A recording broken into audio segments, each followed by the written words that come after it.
Madam को समझ ले मधु आएगी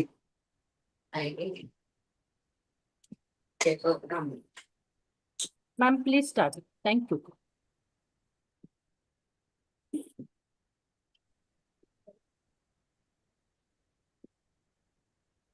Very good evening. Hello. Ma'am, please start. A very good evening to everyone.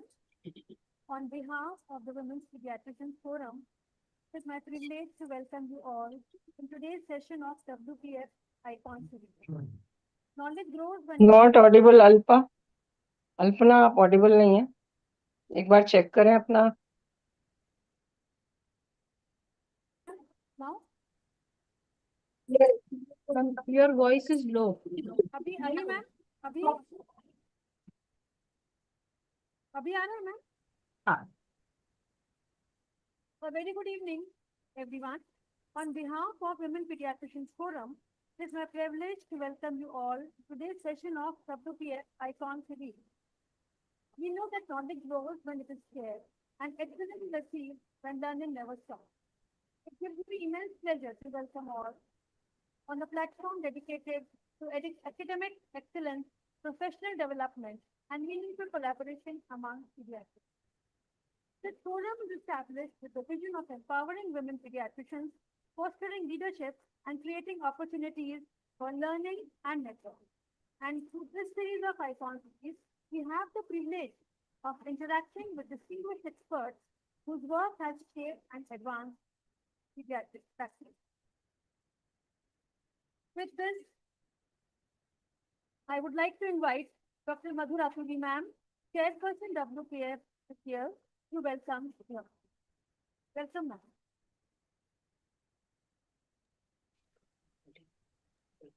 Okay. Alpana, please remove your earphones and try to talk. Can't hear you, please. Alpha, is the problem with you all also? Dr. Alpha, Alpana? It is audible, but it is low volume. Volume is low. Its volume is very low. So आप अपना volume जो Can you try without headphones, please? Okay, so I'm joining it again. Till then, either you continue because we are in a hotel room here at Dehradun. Okay. So, hello. I welcome you all to attend this excellent section to hear the story of Dr. Madhulika Kabra. बहुत समय से wanted to hear her, and there are so many icons in Women Pediatrician Forum. That is why we have started this WPF Icon series. And since I am in a hotel and there is less of connectivity, over to Dr. Alpana for further proceedings. Welcome, Dr. Madhulika and Dr. Shruti. Again, she is one more legend. So I think they both should chit-chat and bring the nicer things in the genetics. Okay. Over to Dr. Alpana.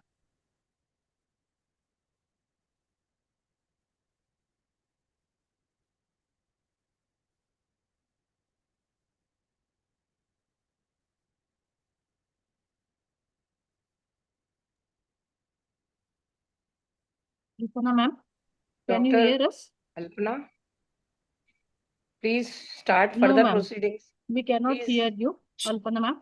Without You are not wasting time, audible. so that we can give maximum time to Dr. Shruti and Dr. Madhulika.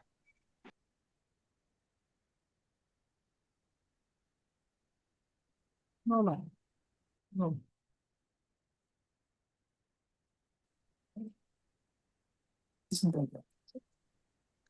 Maybe we can start the session. Shruti can start it and Alpana can come back audible, in ma'am? the end. Hello? Yes, ma'am. You are audible. Am I audible, ma'am? Yes. Yes. Yes.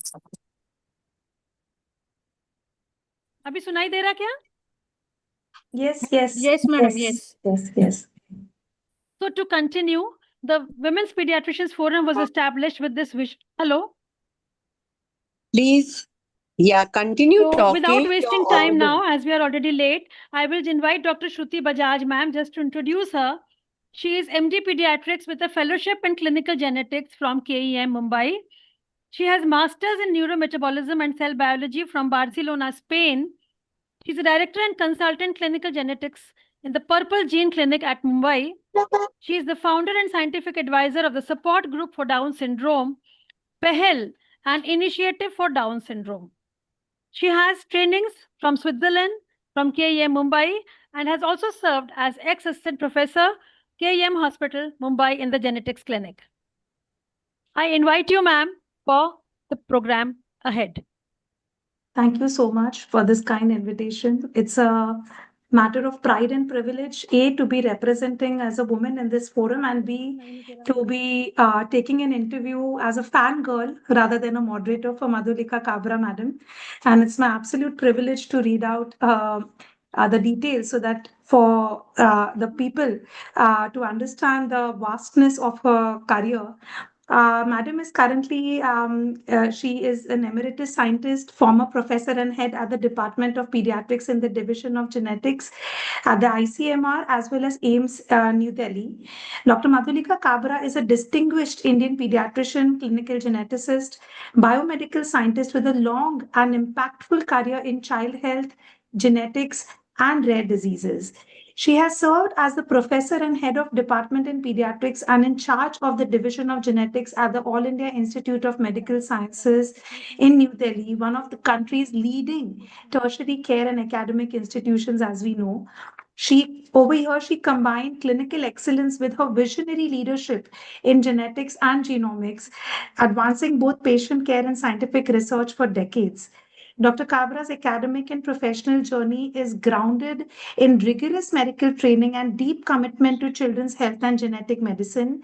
As a key leader of the genetic division at AIMS, she helped develop one of India's most comprehensive clinical genetics program encompassing diagnostics, counseling, research, and education in rare and inherited disorders. Under her stewardship, the genetic division gained international recognition, including designation as a World Health Organization collaborating center for training in laboratory and clinical genetics. She has played an instrumental role in supporting national health initiatives such as the Rashtriya Bal Swasthya Karyakram and the Rare Disease Policy implementation. Beyond clinical leadership, Kabra Madam's academic contributions and scientific influence have been widely acknowledged. She has been named in the top 2% of the scientists worldwide in 2025 based on the composite citation impact metrics, reflecting her research contributions to pediatric genetics and rare disorders. She has more than 400 publications indexed to her credit. She has served to high-level experts, including the Central Technical Committee on Rare Disorders and Indian Council of Medical Research Task Force on Rare Diseases, underscoring her role in shaping research and policy at national and institutional levels. Lastly, Dr. Kabra Madam has been a mentor and educator, training generations of clinicians and researchers in pediatrics and genetics, building capacity in a field critical for early diagnosis and personalized care. Her work encompassed not only in scientific discovery, but also empathetic, patient centered care for children and families affected with genetic and rare disorders, from newborn screening and dysmorphology to inborn errors of metabolism and complex syndromes. After a notable career at AIMS, Madam continues her association with the research and scientific community as an emeritus scientist of ICMR, contributing her expertise to ongoing national efforts in genomics, rare disease research and public health strategy, a testament to her enduring influence on child health, clinical genetics, and health system strengthening India. We welcome you all, madam. It's our privilege to have you today. Um, yes. A, for the moderator, should I be starting with the questions now? Yes, Yes, dear, for sure. Continue. Okay. Excellent. Yes. Yeah. So, the first things that come to my mind when I think of Kabra Madam, of course, other than the extreme knowledge I think is a human quality of extreme humility and being approachable. Although I've not known Madam very closely, but I think this is the first impression that I get every time I encounter with Madam. And when I was preparing for these slides, I thought this Doha by Sant Kabir is very apt as a dedication to Madam, where Kabir Sant says ki ghali tarazu toliye nave so bhari hoye, which means that in a weighing scale, it is a scale which is heavier with wisdom that will bend first, bend more with humility, bend more with compassion. So I think, Madam, you're a testament to this extreme knowledge and extreme humility. Um, I will start my first question into this. Slides Into are this. not visible. Your slides are not Oh, visible, oh, oh, Shruti. they aren't, is it? Okay, madam, just 1 minute. 1 second, I'm so sorry. Share. Now is it visible? Okay. Now is it They are visible? coming. Yeah, make it Yes, full yes, yes. screen. Make it Yes, full yes, screen. yes, yes, yes. So, with that, Madam, I'll start into the first question that I have. So, many of us begin our careers with a very targeted plan, more like ordering a targeted sanger for a targeted variant. And still, we know that some careers unfold more like exomes, revealing unexpected discoveries and directions that we never predict. We know that there is some element of serendipity in your journey into genetics, but we'd like to hear from you how the path unfolded and how did you get into genetics, madam? Okay. First of all, I would like to thank WPF, Dr. Madhu, Dr. Alpana, everyone for giving me this opportunity and interact with all of you. And thank you, Shruti. Thank you, Dr. Alpana, for a very, very kind introduction. So, Shruti, you are very right in saying that my career in genetics, beginning of my career in genetics was rather accidental. So I did my MBBS from SMS Medical College and we were 77 batch. And then later on, I did my MD. So my entrance into MBBS was also very accidental. I never thought that I would become a doctor. At that time, when I was doing my college and schooling, there were two major branches. Either you go in engineering or you go in MBBS or maybe teaching. So I didn't know what to do, but most of my friends were appearing for this exam, so also I appeared. And then I started enjoying it. And even at that time, during early MBBS days, I didn't know what to do. Nowadays, students really know what they want to do even after doing their MD. I didn't know that. But at the end of my internship, I knew that I want to do pediatrics. So that was very, very clear to me. And there started my journey of my MD, which was from JK Lawn Hospital. And I was very privileged to work with Dr. Shakuntala Saxena, the senior most pediatrician of Rajasthan, a very strict person, but her mentoring was extremely good. And she not only taught us her focus was on the clinical side, and we were all taught in the very traditional way of medicine, like taking history, doing good examination, differential diagnosis, and this actually persists even till now. The other thing which she taught us was to be very punctual. So I'm most of the time I'm before time.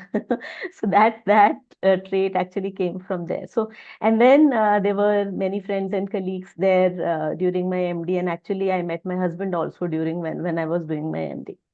And then later on, as the time progressed, I joined, after my MD, I joined my senior residency in Lady Harding. And as I said, that even at that time, after doing pediatrics, I was never thinking of doing a super specialty or something. And whatever interesting came my way, I sort of got attracted towards that. So I met Dr. Asha Moidgil, who's a very, very renowned pediatric nephrologist. And she used to run a pediatric nephrology clinic at LHMC. I did my senior residency from LHMC, and I thought pediatric nephrology is the best subject for me. And then when I shifted to Ahmedabad as a pool officer, and I met Dr. Vani, I think all of you must be knowing her, a very senior pediatrician and neonatologist. And then at that time, neonatology became my favorite. So you can see that, I mean, I was not sure what to do, and I never thought that I'll land up in genetics. But then what happened was, when I joined from Ahmedabad, when I shifted to Delhi again, because Sushil, my husband, got a job in AIIMS, I joined as a pool officer in AIIMS Delhi. So in AIIMS, you have to choose a specialty. When you are as a pool officer, you have to join a division and as a faculty also. So at that point in time, I was advised by Dr. R.N. Srivastav, who's a very renowned nephrologist, and he was acting head at that time, that please join genetics. And I was sort of terrified and quite worried that, I mean, as pediatricians, we hardly read genetics, very few, maybe Down syndrome or some lysosomal storage disorders patients we must have seen. But I had no option but to join in genetics, and had the privilege of working with Professor I.C. Verma, my mentor and guru. And actually that changed the whole life. That really changed the whole life. Because the initial reluctance and sort of fear, because I always found genetics very difficult to understand many things. But then from there on, I thought this was the best thing which happened in my life. So Dr. Verma is a mentor of so many of us. And though I worked with him at AIIMS only for about 3 years because he retired. And the other reason for putting me in genetics was because sir was retiring. So he sort of retired in 3 years' time. But then I never thought that he has left the institute. Like even now, I feel that he's around and helping us and guiding all of us. So then the journey began in AIIMS. And I was really fortunate to actually get blessings and guidance of so many stalwarts in AIIMS. So we used to hear their names, read their books, never thought that I'll have the opportunity to working with them. And I put Dr. O.P. Ghai's picture here primarily because he was the person who sort of motivated everybody in the department that you have to be specialty based. At that point in time, so early in time, his vision was to have a specialty based pediatrics. So each one of us had to do a specialty. And I think that is the main sort of what should I say? This is a very important thing in our department, that we have multiple specialties within one department itself. So then I started learning on job, and fortunately, see, Dr. Verma told me that I got a fellowship in UK, and Dr. Verma told me that you should go and work in a lab. So that was another fear came in, because I hardly worked in the lab and I started learning only few things when I just joined this unit. But he said, you will learn enough of clinical genetics. Don't do a fellowship in clinical genetics, go and work in the lab. So I think that was really a turning point, because what I feel is that as clinical geneticists, we should all work in the lab so that you can understand the nuances. Not that I was a perfect person in lab or something, but when you work in the lab, you become sort of familiar with the problems and so on and so forth. And these are my mentors, Dr. Diane Donai, Shruti may be knowing, and Dr. Jill Clayton Smith. They taught me this morphology, and Andrew Wallace was the lab person, and I worked on cystic fibrosis at that time in the laboratory. So really had a good time and got some confidence both in clinical genetics and also in the laboratory genetics. So then I have very sort of nice memories of AIIMS, and you can see how we were like a family with celebrating birthdays, enjoying small things, being together. And you can see pictures of sir, and we were primarily females in the unit, which is still true now. And I think that's true for most of the departments of genetics. And then very soon after I joined, it was time for farewell for Dr. Verma. And then I had a very nice team there.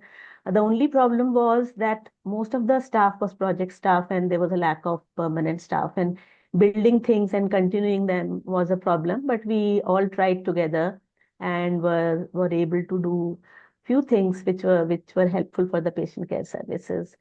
And what I realized was through this journey, apart from uh, doing clinical genetics, like AIIMS gives you, the three main things are: you do clinical work, patient care, that's the foremost. followed by training and education, which you sort of UG, PG, and then DMs, and then you do research. So all these activities make you sort of make your vision a little more broad. And the other thing which AIMS let you do is that you gives you lots of freedom. What kind of work you want to do, what you are interested in, and you also get involved in public health if your area of work deals with that. And so that it happens that I got involved in many things, and then this rare disease policy and all these things came up. So very soon, I did not realize that more than 30 years have passed, and then it was my time of my retirement. So this is my departmental farewell, which was in January 2025. So what I feel, this journey, initially I was sort of quite, what should I say? I was quite indecisive and quite reluctantly entered into genetics, but the world of genetics is beautiful actually, and Shruti will agree with me. And it is now in every subject, it is now embedding in every subject. And I would say that all pediatricians should learn basic genetics, because in future and even now it is required to do a lot of genetic testing, counseling, and so on and so forth. So I mean, this is how it happened in more than 33 years or something like that, which I've spent at AIMS. So yeah, the journey was a little confusing initially, but later on I got settled and was really happy being there. Great, Yeah. ma'am. Ma'am, I think this is one uncertainty which was in a way a bliss, a beautiful journey. I think it was intuitive and really inspiring, because it's also a message for youngsters who watch this video that it's not necessary that you have to have your aims outlined every time. If you pursue excellence, I think everything else falls in place. So really inspiring, ma'am. With that, I have a second question for you, ma'am. You are at a unique position because you've done pediatrics and genetics. So, do you feel when you compare the world of medicine, pediatrics, and genetics, and you look back, there are changes which have occurred? Do you think there are things which were better then, and do you think there are things that are better now? Can you compare and just let us know your viewpoint in this, ma'am? So, like Shruti, if we see what has happened over all these years, you understand that the changes have been tremendous. Okay. Um, Not all for good, but then these are quite good changes, right? So if you talk of medicine in general, or pediatrics, or newborn health, or even genetics, I mean, genetics, I never thought that in my lifetime will come to such a level that we will talk of gene therapy every other day, or doing genomes and exomes for everyone. So we have newborn screening, we have diagnostics, we have life-saving therapies, and we have AI, and there are so many teaching modules, and there are so many ways of teaching. And the traditional way is sort of getting replaced by newer ways of teaching and newer ways of learning. And I really feel that there is a transformation in the healthcare as far as the changes are concerned over these 30 or 40 years. But my concern is that too much reliance on internet-based teaching, too much reliance on AI-based teaching. Uh, for students, and particularly I feel in the medical genetics, or even in MBBS, in MD, in any clinical branch, in pediatrics, is actually a different path which you have to take. You cannot learn clinical medicine through internet or through Google or through AI. So that concerns me a lot, that doctors are becoming very technically savvy. They are good with the Google. They will find things, and they will use various programs and AI-based programs to even evaluate the patient and record the details.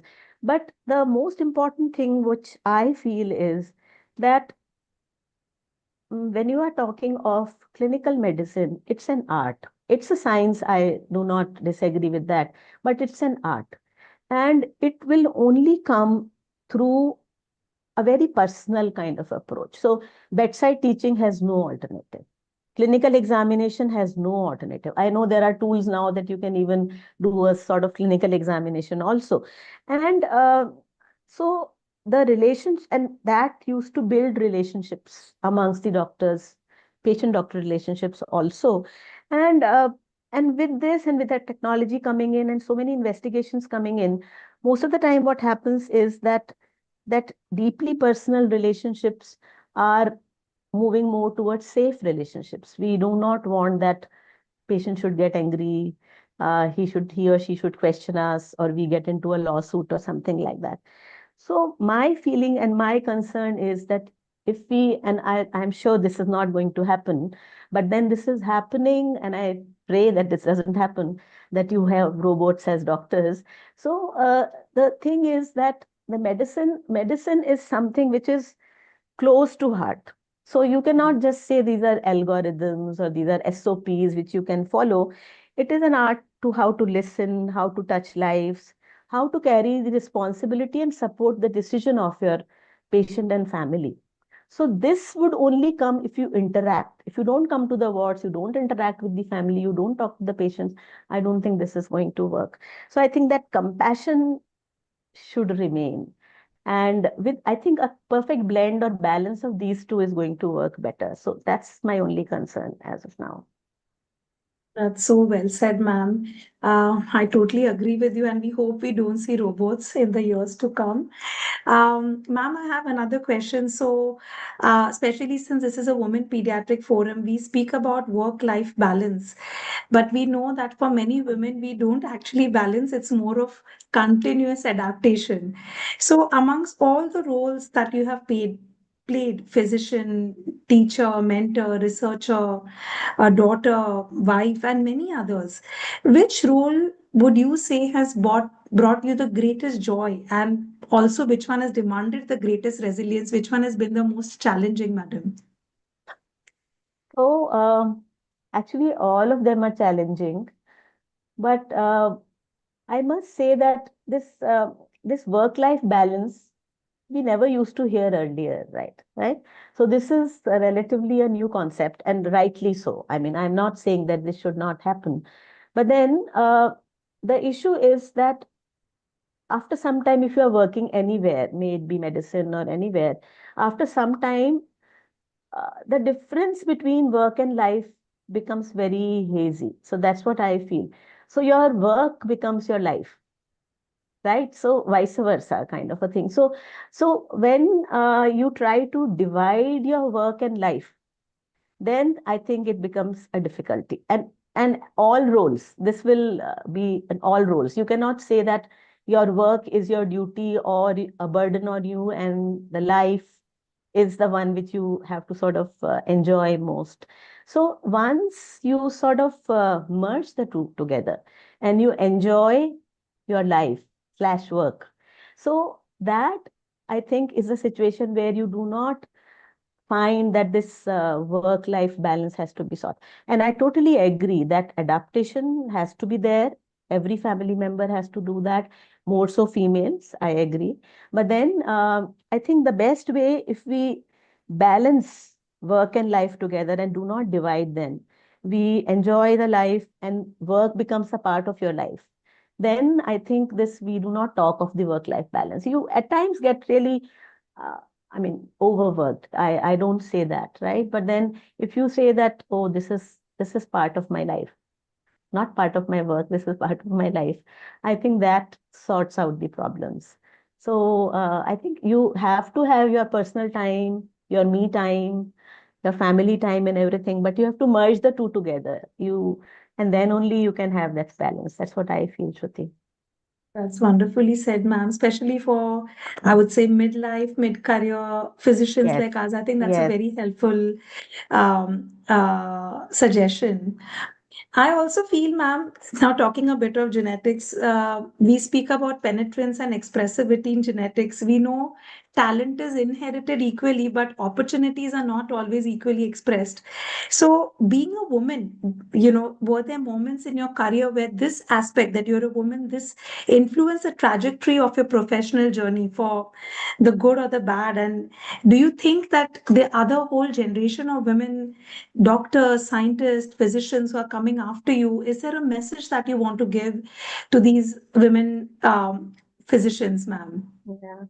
So, fortunately, Shruti, in my career, this is with great gratitude that I'm saying this, that I never experienced it, nor in my parents' family, nor neither in my in-laws' family. So I was supported all through, respected, encouraged to do whatever I wanted to do, and everything, whatever I wanted to do. Of course, we have to sort of have a balance, and at times you have to sort of do preferentially homework and maybe give extra time to your work and things like that. But then I know that this is not true everywhere. Even people around me had problems related to this. And I think for um, if in a workplace there is and even at home, I'm not saying only the workplace, if there is equity between genders, which is difficult at times, it is difficult. So in that situation, if the person, if you're talking of a female, and if she is sort of trying and balance her work and the in the family life, and if it is so balanced that she gets support from the family and even at the workplace, if you have a balanced kind of attitude, I think you will get support from everybody. So I think it is it is like you have to support women, and we all know that we are all women here, and we can do many things ourselves, but then the family and the workplace, we need support. So women are to be given equal space to contribute, lead, and innovate. And in healthcare, women are contributing enormously. So I think for future generations, women can do anything. So we have to be sort of optimistic and forget about the things which used to happen earlier, and then we are the ones who have to promote good things, right? So we have to feel that we are energetic and we can do whatever we want to do, good things. Thank you. That's true, ma'am. I feel as women and women, it's important we support each other's crowns, as they say, rather than the other way around. And it's so nice to hear these insights from you. I coming to a little more niche aspect of your practice, ma'am, since you work so extensively in genetics and rare disorders, we know that these journeys of individuals with rare disorders often touch our lives beyond just the four walls of the clinic. Is there any particular patient story, any one family that stayed with you, that lingered along long after the consultation and influenced the way you maybe think about life, relationships, or even your own family, madam? Yeah. So, Shruti, like in genetics particularly, because when I joined, now there is treatment for some disorders, and despite having treatment for disorders, they're exorbitant and many patients cannot afford, and even government is not supporting for all. So, I think when I entered genetics, the first and the foremost thing in general, what I can probably say is that the families teach you so much. They teach you patience. They may be waiting for years for a diagnosis. At that point in time, the diagnosis was not that quick. When I joined genetics, right? The families had many problems. But then, despite that, the patients with which they would come multiple times to the hospital, try and get the investigations done, try and help us getting a diagnosis, and I mean, if possible, treatment as well. So this actually translated, and the rare disease related work which came on little later was a reflection of that only. So here also many families with or without a diagnosis, with or without a treatment or support would come to you. And I think the most important thing which they wanted was a compassionate listening and trying to understand what they are going through and help them the best way possible.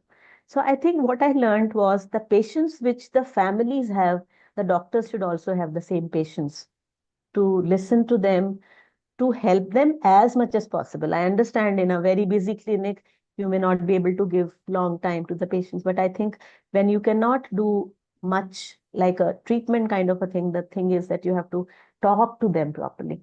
So there are, and this happens in almost every clinic, and you may remember a few things and you may not remember a few things. So I remember a few stories which were really touching. Like, so the first one was when I had joined initially only. I was, I think an assistant professor only, and at that time making a diagnosis was very difficult. So one patient, an infant came, and we were just thinking around the diagnosis, the metabolic. It was probably a metabolic case, something related to homocysteine metabolism, and we could not make a diagnosis. The family decided to have another pregnancy without getting a prenatal testing done because there was no diagnosis. And then the baby again had the same problem. And we counseled the family that the outcome is not very good. And then the parents, and then the baby required ventilation. So the options were given, would you like to ventilate or no?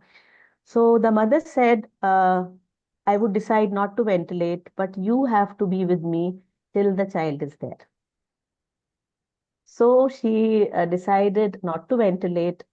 I stood with her till the child actually passed away. And I thought, why did she do this? And later on, I realized that this kind of support is also required, which you need to give to the family at times. So this was quite, I mean, I never thought that this is going to happen. But then I thought that probably with a little support, they were probably more comfortable seeing their child go in front of their eyes. And then there are many other things, like one, we do prenatal testing in our lab, right? So there was one family where previous child had SMA, and the prenatal was done in our lab and the baby was normal. So the father came with the child when the child was around 1 year old. And then he was very happy that the child was normal. And then he said, Madam, आपको पता है मैंने इसका क्या नाम रखा है? उससे बोला उसका नाम मधुलिका रखा है. So baby girl, and he named her as Madhulika. And the second baby girl who was born later on, he named Sadhana. Sadhana was a colleague in the laboratory who used to do the testing. So the second baby was named Sadhana. So this was so nice of him. And really, I thought that, I mean, this is kind of a reward to us that the patients remember us. And then similarly, there are patients, MPS patients, grown-up patients who wanted to become doctors, and she recorded a video and said that I want to become a doctor, but then she passed away. And the mother actually came to my house later on to tell that suddenly something happened and we really don't know what happened.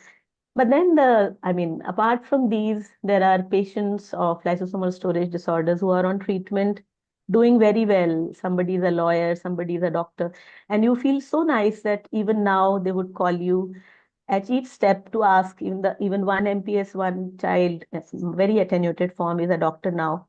And every time, whenever he's giving a NEET exam or giving anything, he would call up and ask me, is that okay, ma'am? Should I choose this? Should I choose that? So you really feel that, I mean, so nice to have a continuity of care in this form. He may not be showing me now for his physical problems, but then at least we are connected. So I think these are the stories which sort of keep you connected and sort of feel good with the kind of work you are doing, even though you haven't done much, you have just talked to them or something like that. So that's what the truth is. Yeah. This is so precious, ma'am. As they say, the most beautiful rewards are the ones that money cannot buy. And I think every incident that you were mentioning was giving me goosebumps. So really, I wish we can have another hour's discussion on just this. But in the interest of time, I'll ask you some of the other last few questions that I have for you. Being such a pioneer in this field, ma'am, you have seen it evolve right from its nascent stages. How do you see pediatric genetics transforming in the next, say, decade or so? And since this forum is that for women pediatricians, what should they be bracing themselves for? Right. So, as we discussed earlier, that we are in we are in the era of genomics as of now, right? And genetics is sort of advancing every day. So, genetics has reshaped almost all disciplines, and it is reshaping pediatrics also, and in times to come, it is really going to reshape it further. So, it will be shift. I mean, the clinical care, the treatment would remain, but instead of the reactive care, probably it will go more towards predictive, preventive care, personalized pediatrics. And the pediatricians really need to be prepared and gain knowledge in this particular area of expanded screenings, precision medicine, preventive genomics, and this kind of gene therapy, gene editing, all these things which are happening, and we have to all keep pace with all these things. And then the AI, AI is sort of coming up, and people like me, purane zamane wale log, they are trying to keep pace with that, but that is important for all of us to learn. So these things would get integrated with your practice, and many patients will be coming directly to you, and then if the screening becomes universal, you need to know anything about it, everything about it. And then if you have a disease where the drug is available, or you need to use see mutation based therapies and things like that, you have to be aware about it, like for cystic fibrosis. And the challenges here, because as we advance, the challenges also increase. So one would be many ethical issues are going to come, and we really need to be prepared for that. And many of these are going to be very gray areas, nothing black and white, and we have to be really use our own wisdom to deal with them. Equity of access is going to remain a problem later on also, because everybody would not be able to access this, and then how to handle this. Communication skills would be more required, I think, at that point in time, because you have to understand and explain the things to the family, because these are not simple things to explain. Then interdisciplinary training, I think, will be extremely important, like a pediatrician getting trained for a few months in clinical genetics, and then a geneticist maybe need to be trained in special areas like nephrology, and because we have to all practice together, kind of a thing. And then I think the most important thing for the pediatricians would be that we will have to balance technology, humanity, and clinical skills. So there is we cannot go we cannot leave this. This has to remain, even if we are in 2050 or 2060 or something like that. As doctors, we will have to have a balance of technology and communication. Yeah. So I think, ma'am, yes, maybe the sky is the limit, but keeping the human side alive will be very important for all of us, maybe more important than today. So really hope that 2046 has great things in store. Finally, ma'am, when you look back at your career, is there any one particular achievement or contribution that feels closest to your heart? It may not necessarily be the most famous, but something that gives you a great sense of satisfaction, ma'am. So, Shruti, I will say, initially, I'll say that my contributions are not huge, like a drop in the ocean only, but something I tried to do. So, I think the work which we did on cystic fibrosis, I think I found most rewarding for two, three reasons. One was that Dr. Verma insisted that I have to go and work in the lab, and I worked on cystic fibrosis. So that introduced me to the lab work, the molecular lab work, and understand some of this. I could never do it again once I came back, but then understanding this was useful. And now the things have changed so much, and we try to understand the nuances of the lab work, NGS, and everything. Why I feel this is important is that this was relatively unexplored area, and people thought that CF doesn't occur in India. And though there were reports available, and this all started because Dr. Verma brought some consumables. When he used to go outside the country, he would always bring some consumables. It was not difficult at that point in time. And then we started working in the lab on cystic fibrosis and found few patients, and then got interested. And then during my fellowship, I worked on cystic fibrosis. So then there was we could build the information on cystic fibrosis in India. So now, and then the third and a very important thing is that this was a common interest between me and Sushil. So Sushil works because he's a pediatric pulmonologist. In fact, he started the clinical work there at AIIMS on cystic fibrosis, and our lab began the molecular work. So this common interest, so we get to work together. And then we could come out that cystic fibrosis is not actually rare in India. And if you see the reports which are coming now on carrier frequency, CF carrier frequency is almost equal to THAL carrier frequency. So the patients were being missed. And now in the pulmonology clinic there at AIIMS, Sushil has also retired now, but then they are about 500 odd patients which they are following.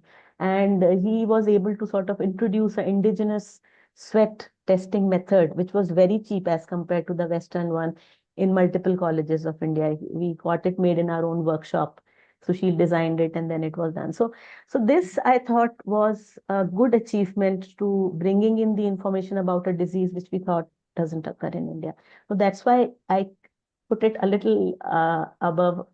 And then whatever small I have contributed, I think this was important. This was an important contribution. So, ma'am, it's not without a reason that I started with telling that you're extremely humble. Someone who's appeared in the top 2% of the citations is calling her contributions a drop in the ocean.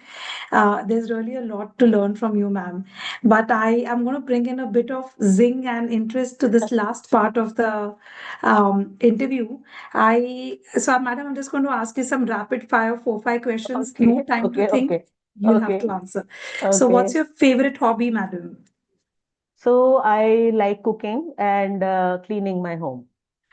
Great. Your favorite Hindi song? So I will say two. Okay, I love होंगे it. होंगे कामयाब and Great. आंचल की तुझे मैं लेके चलूं एक ऐसे Beautiful. गगन की तरह. There are Beautiful. many more, but I love these two. गाना चाहेंगे मैडम एक दो line? I can try. I don't sing though. Okay, so I think we'll leave that as an Yes, option then. yes. Third question is, which is your favorite human being? So that was a difficult question, and there was a tie actually. So my father and my husband, these two. Wonderful, taken. Given one choice, if you could start over all again with no serendipity and this time given an option that do you want to take genetics again, would you still opt for this branch, madam?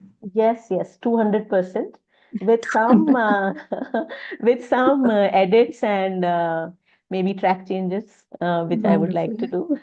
do. Wonderful. You've already told what you're most grateful for. And lastly, madam, if the illustrious career and the inspiring life that you have, if you have to sum it up in maybe one line, one song, one poem, would you want to share that with the audience? So Shruti, all my life, um, I could work because I received lot of love and support. True, ma'am. So I have shared a poem with you, Shruti. If you Yes, can yes. play that, only the audio, that sort of sums up. If your life Yes. has got affection and love and support, you do very Yes. well. I do have that poem. I'm going to try it, but in case if there is a technical glitch, I'll I read just it have it. out. Yes, I'll yes, yes. read it out. I Yeah. have it over here just for the so let me know if it's going clear. बस जिससे पथ पर स्नेह मिला उस राही को धन्यवाद. जीवन अस्थिर अनजाने ही हो जाता पथ पर मेल कहीं. सीमित पगडग लंबी मंजिल तय कर लेना कुछ खेल नहीं. दाएं बाएं सुख दुख चलते सम्मुख चलता पथ का प्रमाद. जिससे पथ पर स्नेह मिला उस राही को धन्यवाद. सांसों पर अवलंबित काया जब चलते चलते चूर हुई. दो स्नेह शब्द मिल गए मिली नफ्स फुर्ती थकावट दूर हुई. पथ के पहचाने छूट गए पर साथ साथ चल रही याद. जिससे पथ पर स्नेह मिला उस राही को धन्यवाद. जो साथ न मेरा दे पाए उनसे कब सूनी हुई डगर. मैं भी न चलूं यदि तो भी क्या राही मर लेकिन राह अमर. इस पथ पर वे ही चलते हैं जो चलने का पा गए स्वाद। जिस जिससे पथ पर स्नेह मिला उस राही को धन्यवाद। कैसे चल पाता यदि न मिला होता मुझको अकुल अंतर। कैसे चल पाता यदि मिलते चिरतृप्ति अमरता पूर्ण प्रहर। आभारी हूं मैं उन सब का दे गए व्यथा का जो प्रसाद। जिस जिससे पथ पर स्नेह मिला उस राही को धन्यवाद. Yes, thank you so much, ma'am. Thank you. I'll So this stop I my got screen. on a WhatsApp message some time back, and Beautiful. I really loved it. So I thought I'll request That's Shruti to play it here. Thank you so much. Thank you. it's beautiful, ma'am. And once again, my heartfelt gratitude. I learned a lot from you, even in this little brief encounter. So thank you so much. Thank you. And yes, ma'am. And thank you, Women Pediatric Forum, for this wonderful initiative. Over to you.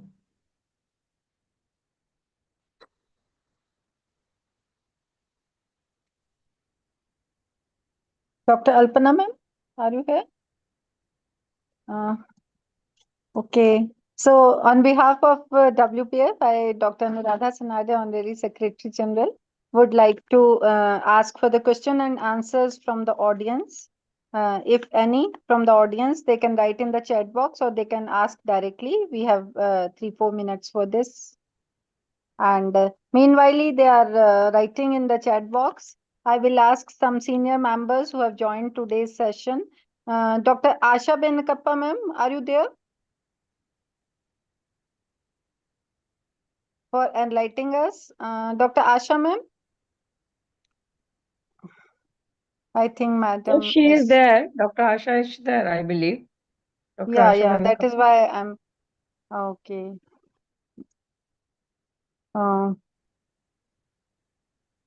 No, I think Dr. Preeti Galgali, ma'am. Dr. Preeti Galgali, ma'am. Dr. Asha is written that she is muted. Okay. I think parallelly another session is going on at IAP platform. Okay, So okay. few of our members are attending both sessions. Dr. Madhuri is there. I request Dr. Madhuri. Dr. Madhuri Kanitkar. Is she there? We were not knowing it there because this was a time which was for 2 sessions. Previously, one session was this, so that is why maybe they are joining in from another. So Yes, Dr. Preeti, unmute.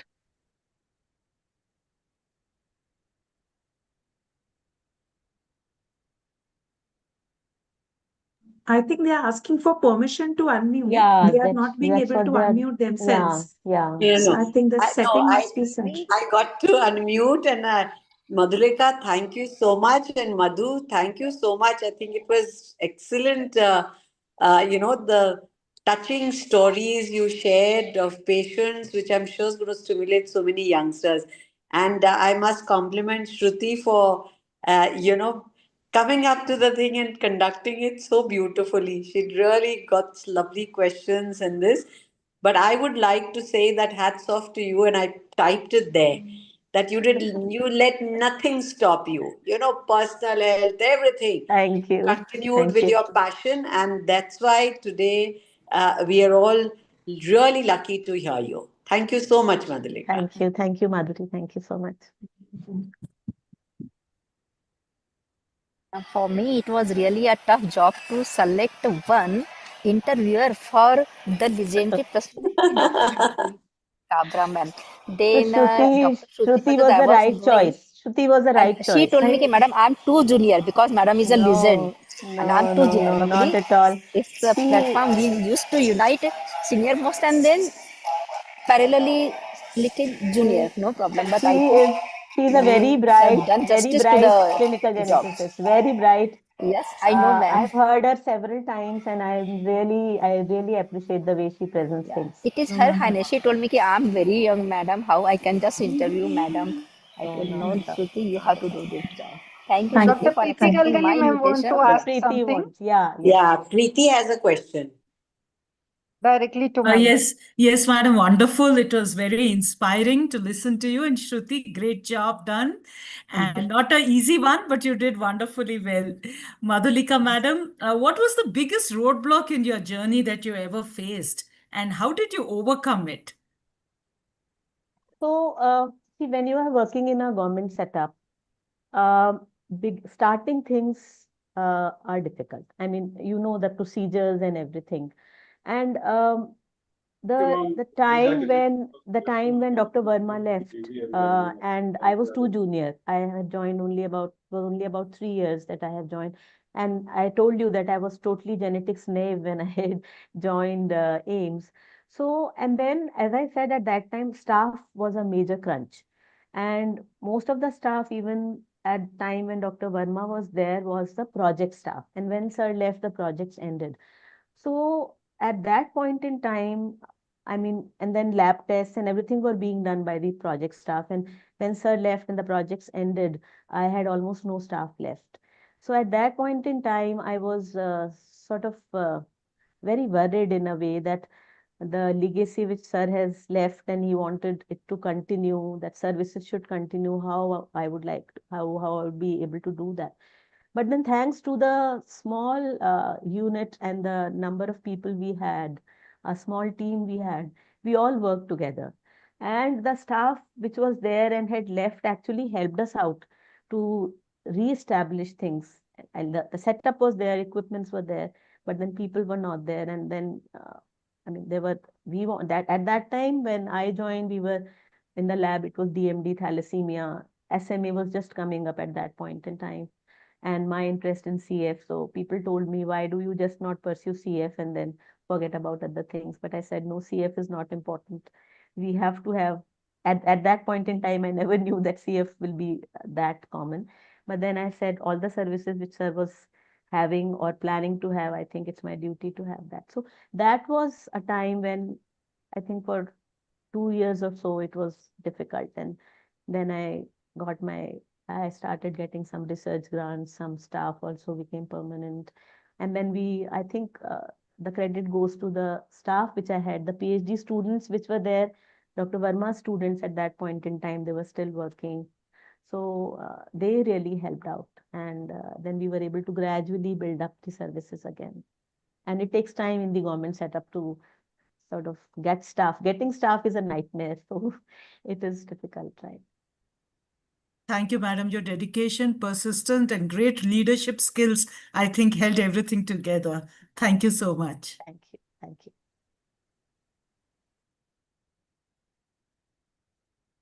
Anyone else also want to ask something from ma'am directly? It's a great chance. Dr. Geeta Patil ma'am, are you there? And is Dr. Elizabeth there? No. Yes, yes. Yes, I'm here, ma'am. So yeah, So nice to be with all our girlfriends. That's right. It is such a inspiring talk, and I think similar story we have heard from our seniors also. One Dr. Omna Matthew, who founded our department in pediatrics in Kerala, and one girl's name, the father put her same name. So as your story, when it is a really inspiring story, ma'am, and such a difficult topic, but you made it so simple and so Shruti did. inspiring. I think Shruti did. Shruti did that. Shruti also was exceptionally good.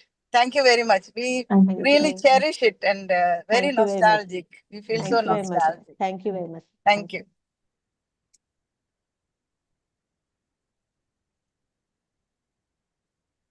Dr. Kiran Agarwal ma'am. Ma'am is there.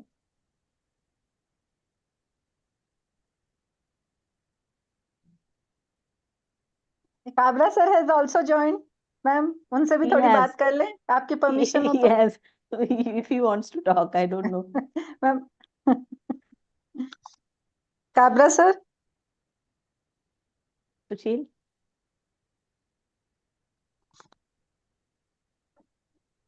Hello. the strong pillar, He's in the other room, Dr. so I don't know Madhulika. what. Yes, strong Okay. pillar.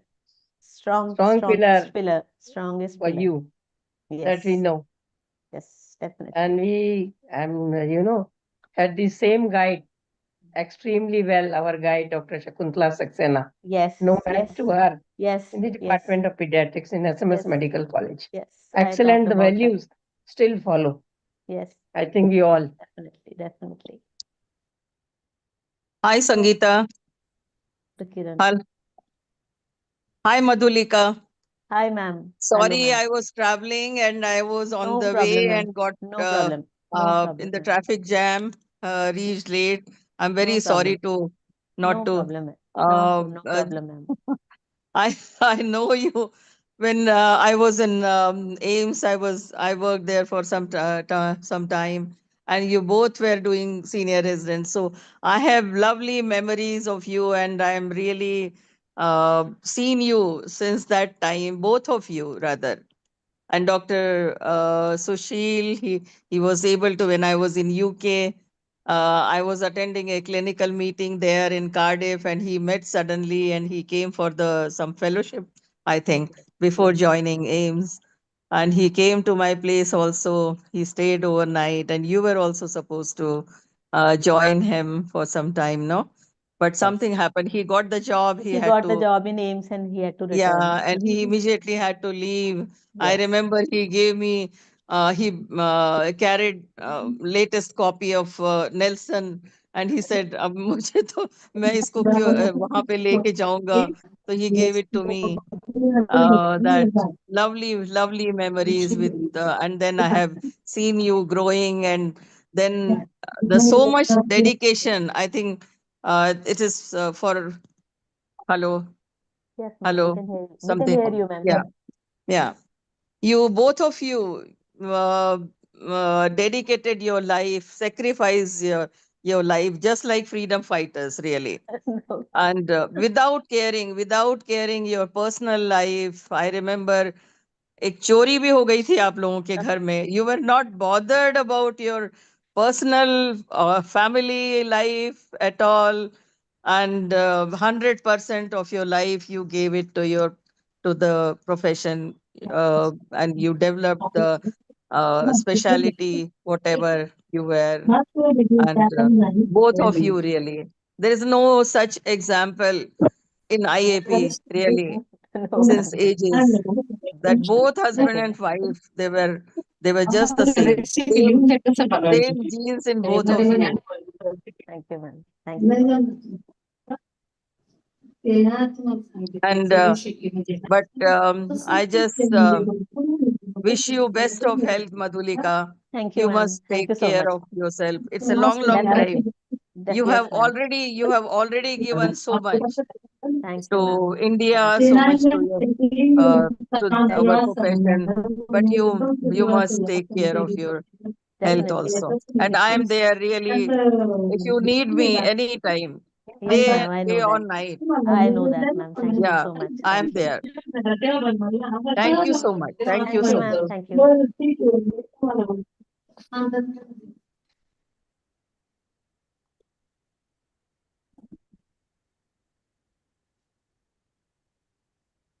So I think with permission of our President, Dr. Madhu ma'am, shall we finish today's session, ma'am? Yes, excellent and wonderful as always, and an So inspiring last story. part is the vote of thanks. On behalf of Women Pediatrician Forum, I, Dr. Anuradha Sanade, Honorary Secretary General, would like to express my heartfelt thanks and gratitude to all the esteemed members and WPF dignitaries who contributed to make today's program a grand success.